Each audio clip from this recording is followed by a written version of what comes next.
3 months ago, I went hard keto in hopes of losing weight.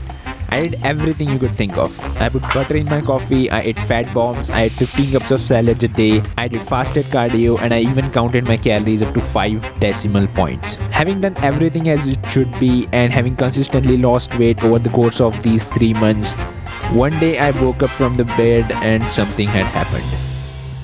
I stopped losing weight. But why? Did my metabolism slow down? Did my fat get too stubborn? Have I reached my genetic limit? Or did my body get into starvation mode?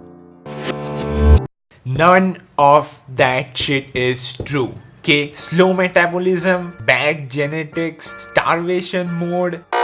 It's just simply all crap. The real reason you stop losing weight is because you thought I was going to give you the solution, right? On this channel, I just don't give out solution. The video just doesn't start out like that. There has to be some kind of like cinematic shot, me cooking something, me making coffee or something like that, and then usually the video starts. So let's get that done. Can we roll the intro? Yeah, the coffee. Yeah, the coffee wala shot. Yeah. It's the money.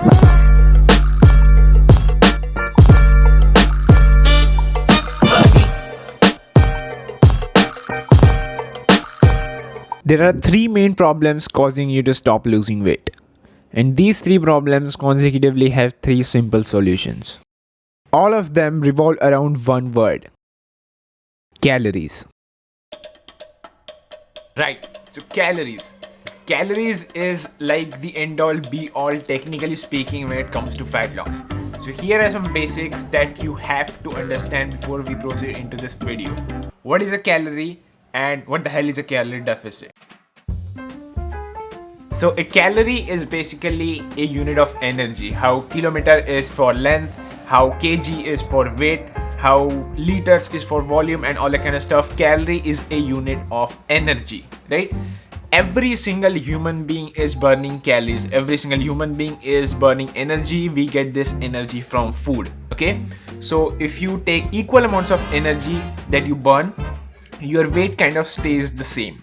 And if you eat more than what you really need, the energy that you really need, then you will gain weight. And when you eat less energy than you really need, you would basically lose weight.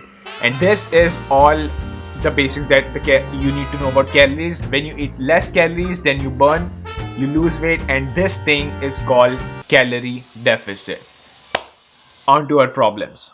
Alright, let's come back to our problems. The first problem will sound very vanilla. You might quit this video thinking this guy just doesn't fucking know what he's talking about. But study upon study upon study has proven this problem to be the biggest cause of weight loss plateaus.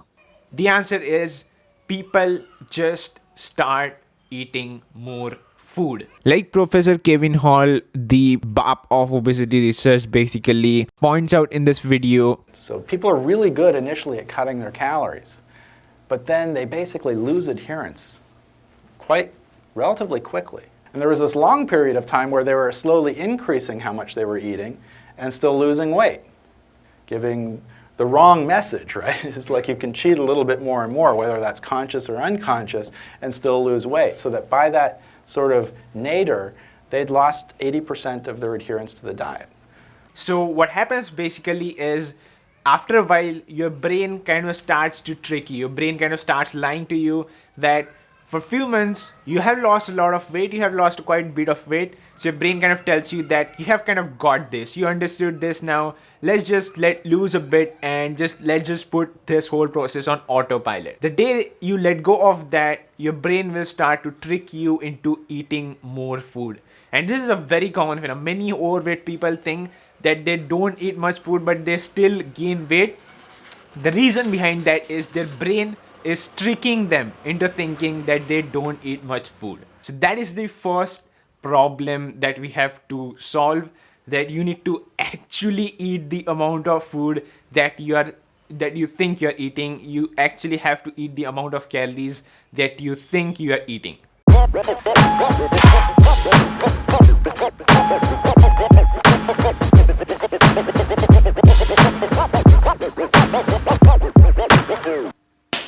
So our second problem. The second problem is honestly, when you will hear this, you will understand how silly this is and how much this kind of fucks with you. Now, what happens is when you lose weight, say that for a few weeks you lost weight, okay?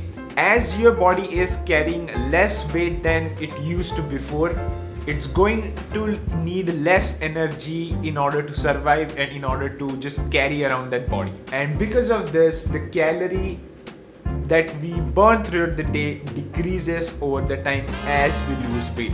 So initially what used to be a deficit when you are like say 100 kgs isn't a deficit anymore when you are on 90 kg, because the calories that you're burning kind of decreases over time and levels out with the calories in. So calories that you're intaking and calories that you are burning are pretty much the same, and there is just no deficit left. And when there is no deficit left, you stop losing weight. And the third problem.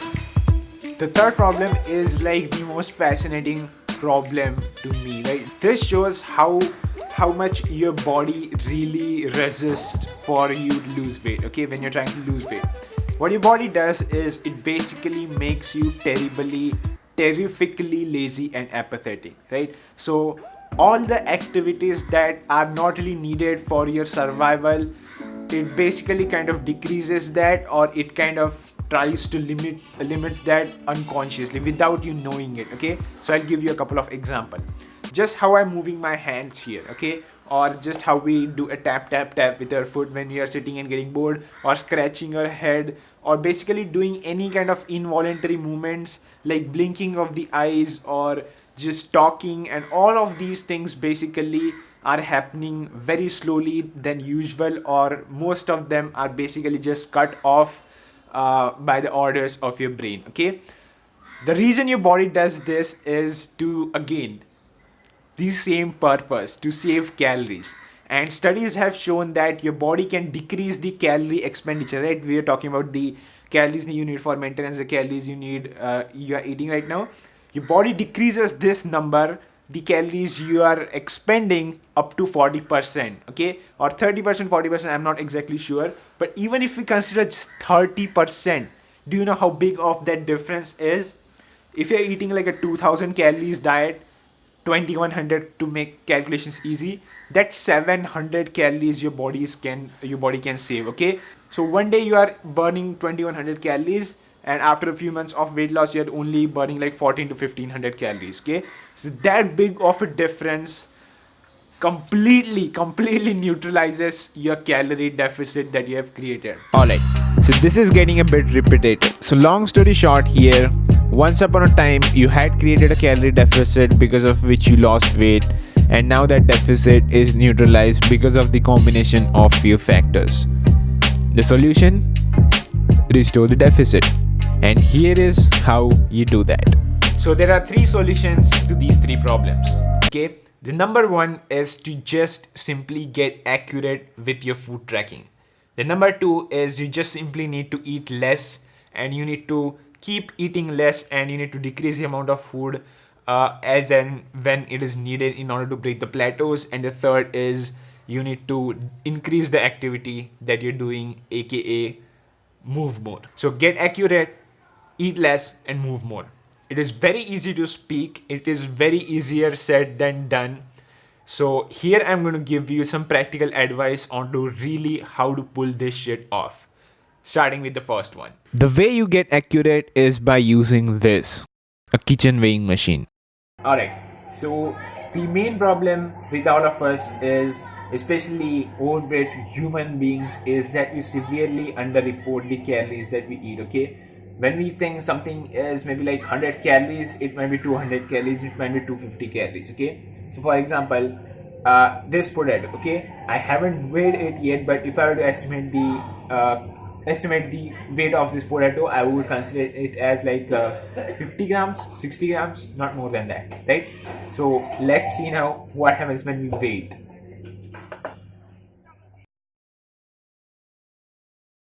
131 grams. So you see what I was talking about here? Now the last two belong into kind of the same category. And before we move on to the last two solutions, the real deal of this whole thing, you need to really understand the importance of accuracy. So it's very important that whatever you're doing, whatever method you're doing, you're trying to track your food as accurately as possible. When you are very sure that if you are saying I'm eating 1500 calories, you're actually eating 1500 calories, then you move on to these last two solutions. These last two solutions are very simple.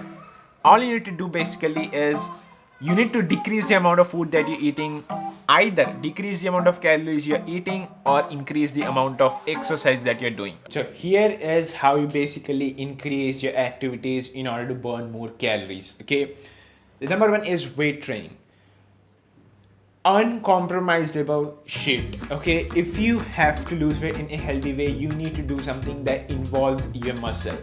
Either that has to be weight training, lifting heavy weights, doing some kind of resistance training like body weight exercises or something like that, or you need to play a sport. Okay, cardio is known for its plateau breaking properties. Okay, and if you are in a plateau, then cardio is your biggest savior in my opinion. I cannot recommend to all my clients, regardless of like how much weight they have to lose, whether they have to lose any weight or not, that they should at least walk 10k steps. Not at least, but kind of try to hit this goal every single day. Okay, 10,000 steps every single day. This is going to make a very big difference in breaking your plateau. HIIT, known as high intensity interval training, extremely awesome for breaking plateaus because it burns a lot of calories in a very short amount of time.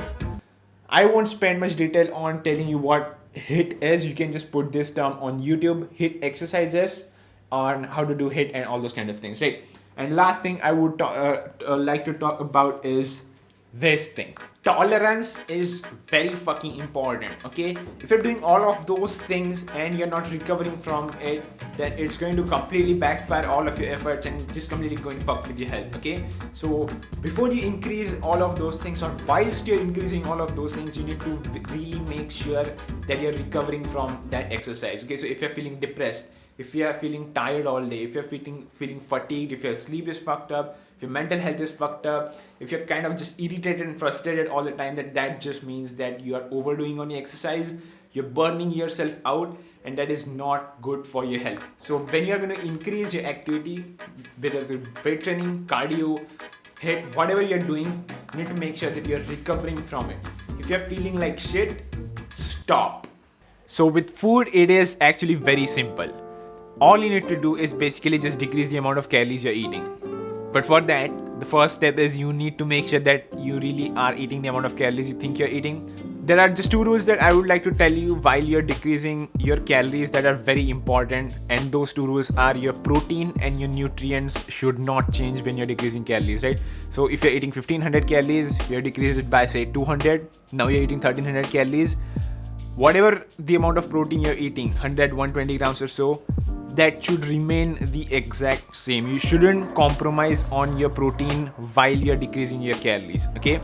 Because if you compromise on protein, it's going to compromise on your muscle loss.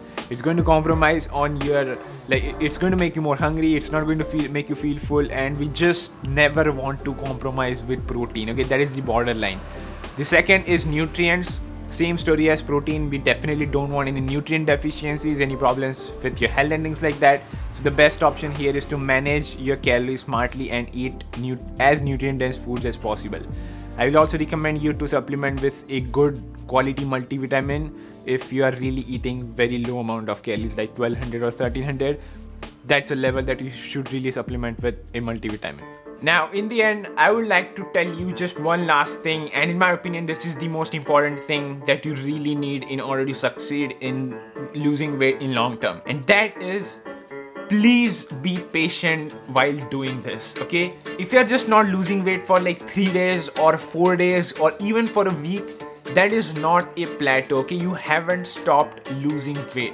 You're not supposed to lose weight every single day. You're not supposed to lose weight every single week, okay? This is a very long process that takes incredible amounts of patience, hard work, and you just cannot rush it. Okay, if you become impatient, if you start to rush it, if you try to speed it up in the temptation of losing weight fast, you'll just simply end up ruining the entire thing. Okay, so first, before doing all of the things I have told you in this video, please make sure that you are in a plateau, right? And the only way to test that is you shouldn't be losing weight for at least 3 whole weeks. Okay, at the very minimum. Usually I would say if you're not losing weight for a month, if you're kind of fluctuating on the same weight for a month, then that means it's a plateau, and then you should start executing the 3 solutions that I give you. Okay, so the end line is, if you really want to succeed in this whole thing, then you have got to be patient. That is it for this video. All the best.